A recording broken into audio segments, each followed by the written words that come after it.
लगन कोई सा भी हो, अगर चंद्रमा चौथे हाउस में स्वतंत्र बैठा है तो ऐसे जातक की माता की आयु दीर्घायु होती है। ऐसे जातक की माता उससे सहानुभूति, प्रेम और रखती हैं। वैसे तो सभी की माताएं रखती हैं, मगर चंद्रमा जिसके चौथे हाउस में होता है उसकी माता विशेषकर मोहब्बत प्यार रखती है।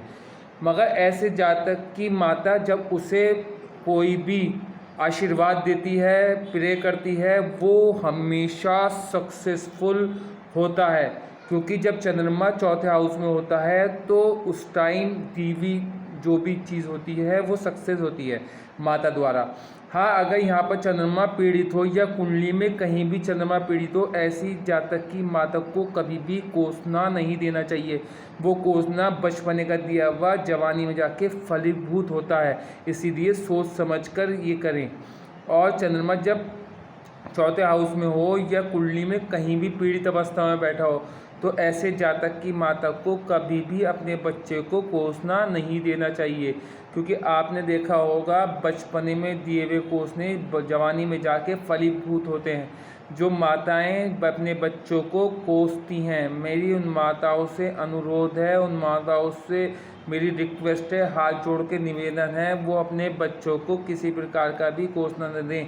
क्योंकि उन्हें नहीं पता कि उनकी कुंडली में चंद्रमा नीच है या उच्च है या पीड़ित अवस्था में क्या स्थिति में है। इसलिए आपने अब कोसना दिया तो अब माताएं कोई दिल से कोसना नहीं देती, मगर वही जब गुस्सा आता है तो माताओं से कोसना निकल जाता है। मगर वो अगर माता का चंद्रमा पीड़ित हुआ तो वो जवानी में जाके वो फलीभूत 101% होगा। इसलिए मेरी सभी माताओं से रिक्वेस्ट है पूरे संसार की, वो अपने बच्चे को किसी भी प्रकार का कोसना न दें, क्योंकि उन्हें नहीं पता उनकी कुंडली में चंद्रमा किस स्थिति में है। हाँ, अपने बच्चों को प्रे करें, अपने बच्चों को आशीर्वाद दें, अपने बच्चों को दुआएं दें, वो फलीभूत होंगी। अगर चंद्रमा आपका चौथे घर में बैठा हुआ और अपने ऑन साइन में बैठा हुआ या फिर कोई से भी लगन में चौथे घर में बैठा हुआ, स्वतंत्र बैठा हुआ, तो वो चंद्रमा आपकी बच्चे के लिए बहुत ज़्यादा सक्सेस रहेगा और आपके बच्चों को सफलता मिलेगी, आपकी आयु भी दीर्घ होगी। चाहे आपके बच्चे कितना ही शैतानी करें, कितना ही परेशान करें, मगर अपने बच्चे को कभी भी कोसें नहीं। क्योंकि अगर चंद्रमा कुंडली में पीड़ित हुआ तो आपके बच्चे को वो कोसना अवश्य लगेगा। इसीलिए मेरी आप लोगों से फिर निवेदन है, गुजारिश है कि आप लोग अपने बच्चे को कभी भी कोसें नहीं। क्योंकि कोसे हुए शब्द आपके दिल से नहीं होते, मगर जिनका चंद्रमा पीड़ित होता है वो सत्य हो जाते हैं।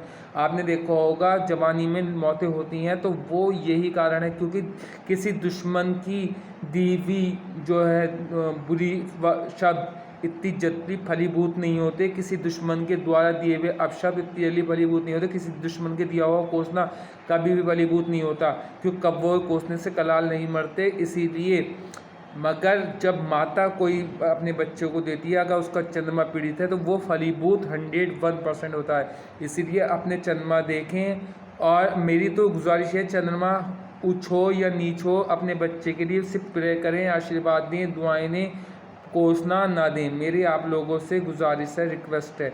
क्योंकि चंद्रमा पीड़ित अवस्था होने की वजह से, चंद्रमा नीच होने की वजह से जातक के बच्चों पे असर पड़ता है। उस कोसने का दिया हुआ कोसना पूर्ण होता है, जवानी में जाके फलीभूत 101% होता है। कृपया करके मेरी वीडियो को लाइक करें, शेयर करें, सब्सक्राइब करें। धन्यवाद।